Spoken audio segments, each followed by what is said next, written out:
Sir, ನಾನು ಕರ್ನಾಟಕ ರಾಜ್ಯದ ಜನತೆ ಪರವಾಗಿ ಮತ್ತು ಪಕ್ಷದ ಅಧ್ಯಕ್ಷನಾಗಿ ನಾವು ನಿಮ್ಗೆ ಅಭಿನಂದನೆ ಸಲ್ಲಿಸಲೇಬೇಕು. 15 ಬಜೆಟನ್ನು ತಾವು ಮಂಡಿಸಿದ್ದೀರಿ. 15ನೇ ಬಜೆಟ್ ಮೊದಲನೇ ಬಜೆಟ್ಗೂ ಈ ಬಜೆಟ್ಗೂ ನಿಮ್ಗೆ ಏನು ವ್ಯತ್ಯಾಸ ಕಾಣ್ತಾ ಇದೆ?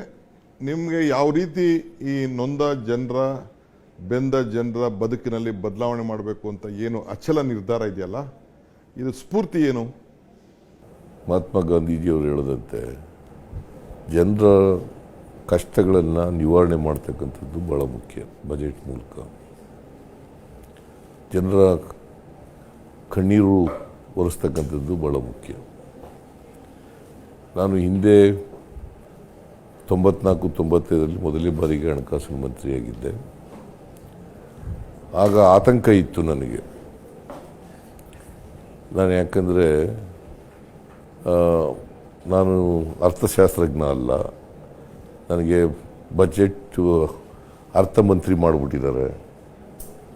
ಬಜೆಟ್ ಹೇಗಿರ್ತದೋ ಏನೋ ಅಂತಕ್ಕಂಥ ಆತಂಕ ಇತ್ತು. ಈಗ ಆ ಥರದ ಆತಂಕ ಇಲ್ಲ. ಇದು 15ನೇ ಬಜೆಟ್ ಆಗೋದ್ರಿಂದ ಆತಂಕ ಇಲ್ಲ.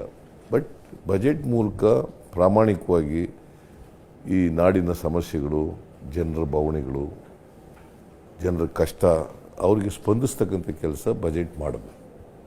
ಬಜೆಟ್ ಮೂಲಕ ಅವರಿಗೆ ಶಕ್ತಿ ತುಂಬತಕ್ಕಂಥ, ಸಾಮಾಜಿಕವಾಗಿ ಆರ್ಥಿಕವಾಗಿ ಶಕ್ತಿ ತುಂಬತಕ್ಕಂಥ ಕೆಲಸ ಮಾಡಬೇಕು. ಜೊತೆಗೆ ಅಸಮಾನತೆ ಇದೆಯಲ್ಲ, ಅಸಮಾನತೆ ತೊಡೆದಾಕಲಿಕ್ಕೆ ಪ್ರಯತ್ನ ಮಾಡಬೇಕು.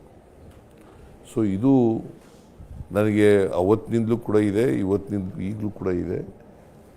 ಡಿಪೆಂಡಿಂಗ್ ಅಪಾನ್ ದಿ ಅವತ್ತು ಬಜೆಟ್ಟು ಭಾಳ ಕಡಿಮೆ ಇತ್ತು. 17,000 18,000 ಕೋಟಿನಷ್ಟು ಇಷ್ಟು ಇತ್ತು. ಇವತ್ತು 3,71,383 ಕೋಟಿ ರೂಪಾಯಿ ಆಗಿದೆ. ಬಜೆಟ್ ಪ್ರತಿ ವರ್ಷ ಕೂಡ ಬೆಳ್ಕೊಂಡು ಹೋಗ್ತಾ ಇದೆ. ಸಮಸ್ಯೆಗಳು ಕೂಡ, ಎಲ್ಲ ಸಮಸ್ಯೆಗಳನ್ನು ಕೂಡ ಬಗೆಹರಿಸಲಿಕ್ಕೆ ಸಾಧ್ಯ ಆಗಲ್ಲ. ಆದರೆ ಆ ಸಮಸ್ಯೆಗಳನ್ನು ಬಗೆಹರಿಸಲಿಕ್ಕೆ ಪ್ರಾಮಾಣಿಕವಾದಂಥ ಪ್ರಯತ್ನ ಮಾಡಬೇಕಾಗಿರ್ತಕ್ಕಂಥದ್ದು ಅವಶ್ಯ, ಮತ್ತು ಅದು ಅನಿವಾರ್ಯ ಕೂಡ, ನಮ್ಮ ಕರ್ತವ್ಯ ಕೂಡ. ಸರ್, ಆಮೇಲೆ ಇನ್ನೊಂದು ಇಂಪಾರ್ಟೆಂಟ್ ಥಿಂಗು, ಈಗ ನೀವು 15 ಬಜೆಟ್ ಮಂಡಿಸಿದ್ದೀರಿ. ನಾನು ಹೆಚ್ಚು ಕಮ್ಮಿ 35 ವರ್ಷದಿಂದ ಅಸೆಂಬ್ಲಿಲಿದ್ದೀನಿ. ಗೌರ್ಮೆಂಟು ಸಾಲ, ನಮ್ಮ ಸಾಲ ಭಾಳ ಬ್ಯಾಲೆನ್ಸ್ಡಾಗಿ ಕಾಣ್ತಾ ಇದೆ ಬೇರೆ ರಾಜ್ಯಗಳಿಗೆ. ಬೇರೆ ರಾಜ್ಯದೆಲ್ಲ ನಾನು ನೋಡ್ತಾ ಇದ್ದೀನಿ. ಸೆಂಟ್ರಲ್ ಗೌರ್ಮೆಂಟದು ಸಾಲನೂ ಕೂಡ ನೋಡ್ತಾ ಇದ್ದೀನಿ. ಅವ್ರು ಲೆಕ್ಕ ಹಾಕ್ಕೊಂಡ್ರೆ ನಾವು ಸ್ವಲ್ಪ ಇನ್ನೂ ಕಂಟ್ರೋಲಲ್ಲಿದ್ದೀವಿ. ಬಟ್ ಸೆಂಟ್ರಲ್ ಗೌರ್ಮೆಂಟ್ಗಿಂತ ನಾವು ಸ್ವಲ್ಪ ಬ್ಯಾಲೆನ್ಸ್ಡ್ ಆಗಿದ್ದೀವಿ ಸಾಲ ತೆಗೆದುಕೊಳ್ಳೋದು. ಸೆಂಟ್ರಲ್ ಗೌರ್ಮೆಂಟು ಸುಮಾರು 16-17 ಲಕ್ಷ ಕೋಟಿ ರೂಪಾಯಿಗಳನ್ನು ಸಾಲ ಮಾಡಿದೆ. ನಮ್ಮ ಬಜೆಟ್ ಗಾತ್ರ ಇರ್ತಕ್ಕಂಥದ್ದು 3,71,000. ಅದರಲ್ಲಿ 1% ಮಾತ್ರ GDP ನಾವು ಕಂಪೇರ್ ಮಾಡಿದ್ರೆ 1% ಕೂಡ ಮಾಡಿದ್ದೀವಿ. ಅದರಿಂದ ಇದು ನಮ್ಮ ಫಿಸ್ಕಲ್ ಡಿಫಿಸಿಟ್ ಇದೆಯಲ್ಲ, ಅದು 3% ಒಳಗಡೆನೇ ಇದೆ.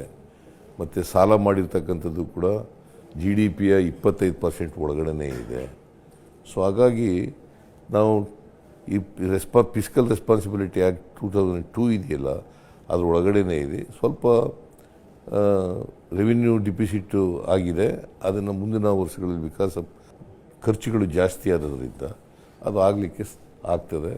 ಲಾಸ್ಟ್ ಟೈಮ್ ನೀವು ವಿರೋಧ ಪಕ್ಷದ ನಾಯಕರಾಗಿದ್ದಾಗ ನೀವು ಕೃಷ್ಣ ಬೈರೇಗೌಡರು ಭಾಳ ಇಂಪಾರ್ಟೆಂಟ್ ವಿಚಾರನ ನಮ್ಗೆ ಆಗ್ತಿರೋ ಅನ್ಯಾಯದ ಬಗ್ಗೆ ತಾವು ಮಾತಾಡಿದ್ರಿ, ಭಾಳ ದೊಡ್ಡ ಮಾಡಿದ್ರಿ.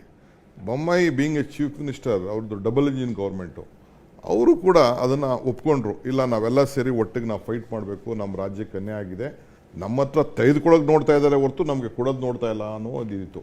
ಇದಕ್ಕೆ ನಾವು ಅವರು ಈಗ ನಮ್ಮ ಜೊತೆಗೆ ಸೇರಿಕೊಂಡು ಹೋರಾಟ ಮಾಡಬೇಕಲ್ಲ. Some we have to plan for this. ಯಾಕೆಂದರೆ ಇದು ಅವ್ರದ್ದೊಂದು ಕಮಿಟ್ಮೆಂಟ್ ಅಲ್ಲ ಅಸೆಂಬ್ಲಿಲಿ. ಅವರು ಕನ್ನಡಿಗರ ಪರವಾಗಿ ಇರೋರಾದರೆ ಅವರು ಏನು ಹೇಳಿದರು ಮುಖ್ಯಮಂತ್ರಿಯಾಗಿ ಅದರಂತೆ ನಡ್ಕೋಬೇಕು.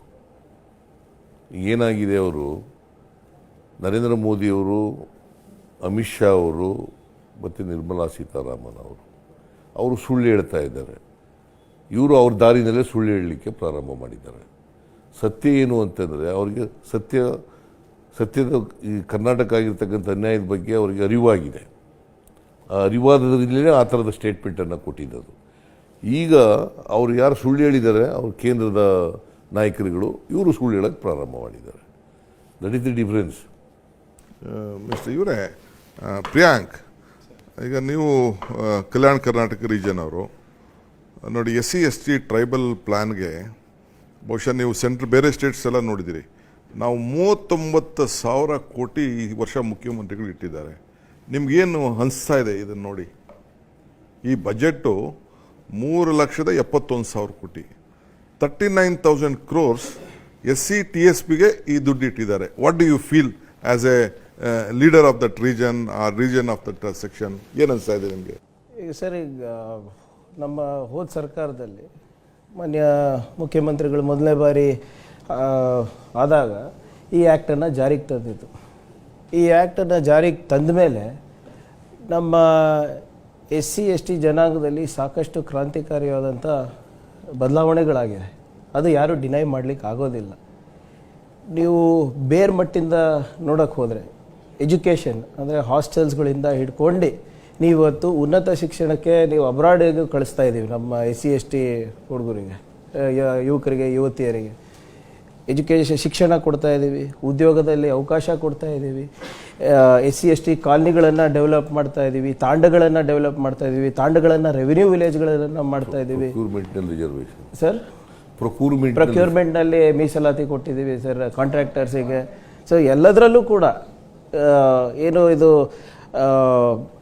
ಬಸವಣ್ಣನವರ ತತ್ವ ಏನಿದೆ, ಸಮಬಾಳು ಸಮಪಾಲು ಅನ್ನೋದು, ಅದು ಬಹುಶಃ ನಮ್ಮ ಸರ್ಕಾರ ಬಂದಾಗೆಲ್ಲ ಅದು ಪಾಲನೆ ಆಗ್ತಾ ಇದೆ. ಬಸವಣ್ಣವರ ಕಾಯಕ ಮತ್ತು ದಾಸೋಹ ಇದೆಯಲ್ಲ, ಅವೇ ಪ್ರೇರಣೆ ನಮಗೆ. ಯಾಕಂತಂದರೆ ಎಲ್ಲರೂ ಹಂಚಿ ತಿನ್ನಬೇಕು ಅಂತ, ಹಂಚಿಕೊಳ್ಬೇಕು. ಈ ದೇಶದ ಉತ್ಪನ್ನ, ಕರ್ನಾಟಕದಲ್ಲಿ ಆದಂಥ ಉತ್ಪನ್ನ ಆಗ್ಬೋದು, ದೇಶದಲ್ಲಿ ಆಗ್ತಕ್ಕಂಥ ಉತ್ಪನ್ನ ಆಗ್ಬೋದು, ಆ ಎಲ್ಲ ಉತ್ಪನ್ನಗಳನ್ನು ಹಂಚಿಕೆ ಮಾಡ್ಕೋಬೇಕು ಅಂತ ಬಸವಣ್ಣವರು ಹೇಳ್ತಾರೆ. ಅದನ್ನೇ ಕಾಯಕ ಮತ್ತು ದಾಸೋಹ ಅನ್ನೋದು. ಪ್ರೊಡಕ್ಷನ್ ಆ್ಯಂಡ್ ಡಿಸ್ಟ್ರಿಬ್ಯೂಷನ್ ಅಂತ ಇಂಗ್ಲೀಷ್ನಲ್ಲಿ, ಪ್ರೊಡಕ್ಷನ್ ಆ್ಯಂಡ್ ಡಿಸ್ಟ್ರಿಬ್ಯೂಷನ್ ಅಂತ. ಅಂಬೇಡ್ಕರ್ ಅವರು ಏನು ಹೇಳ್ತಾರೆ, ಯಾವಾಗಲೂ ಕೂಡ ರಾಜಕೀಯ ಪ್ರಜಾಪ್ರಭುತ್ವ, ಸಾಮಾಜಿಕ ಮತ್ತು ಆರ್ಥಿಕ ಪ್ರಜಾಪ್ರಭುತ್ವ ತಳಹದಿ ಮೇಲೆ ಇರಬೇಕು ಅಂತ ಹೇಳ್ತಾರೆ. ದಟ್ ಮೀನ್ಸ್ ಟು ಸೇ, ಆರ್ಥಿಕ ಸಾಮಾಜಿಕ ಸ್ವಾತಂತ್ರ್ಯ ಸಿಗದೇ ಯಾರು ಕೂಡ ಮುಖ್ಯವಾಹಿನಿ ಬರಲಿಕ್ಕೆ ಸಾಗಲ್ಲ, ಅಥವಾ ಸ್ವಾತಂತ್ರ್ಯ ಬಂದದಕ್ಕೆ ಅದಕ್ಕೆ ಅದು ಅರ್ಥ ಇರೋದಿಲ್ಲ ಅಂತಕ್ಕಂಥ ಮಾತುಗಳನ್ನು ಹೇಳ್ತಾರೆ. ಎರಡೂ ಬೇರೆ ಬೇರೆ ಪದಗಳನ್ನು ಉಪಯೋಗಿಸಿದರೂ ಕೂಡ ಉದ್ದೇಶ ಒಂದೇ, ಇಬ್ಬರ ಉದ್ದೇಶನೂ ಕೂಡ ಒಂದೇ. ಅದಕ್ಕೆ ಬಸವಣ್ಣವರು ಹೇಳಿದಂಥ ಎಲ್ಲ ವಿಚಾರಗಳು ಕೂಡ ನಮ್ಮ ಸಂವಿಧಾನದಲ್ಲಿ, ಬಾಬಾ ಸಾಹೇಬ್ ಅಂಬೇಡ್ಕರ್ ಅವರು ರಚನೆ ಮಾಡಿಕೊಟ್ಟಿರ್ತಕ್ಕಂಥ ಸಂವಿಧಾನದಲ್ಲಿ ಇವೆಲ್ಲ ಸೇರಿದ್ದಾವೆ. ಸೊ ಹಾಗಾಗಿ ಇವರ ದೃಷ್ಟಿಕೋನಗಳು ಸಮಾಜದ ಬಗ್ಗೆ ಒಂದೇ, ಆದರೆ ಬೇರೆ ಬೇರೆ ದಾರಿ ಇರ್ತದೆ, ಬೇರೆ ಬೇರೆ ಶಬ್ದಗಳು ಬಳಸಿದ್ದಾರೆ ಅಷ್ಟೇ. ನ್ಯೂಸ್ ಫಸ್ಟ್, ನಿರ್ಭೀತಿಯಿಂದ ನಿಮ್ಮ ಪರವಾಗಿ.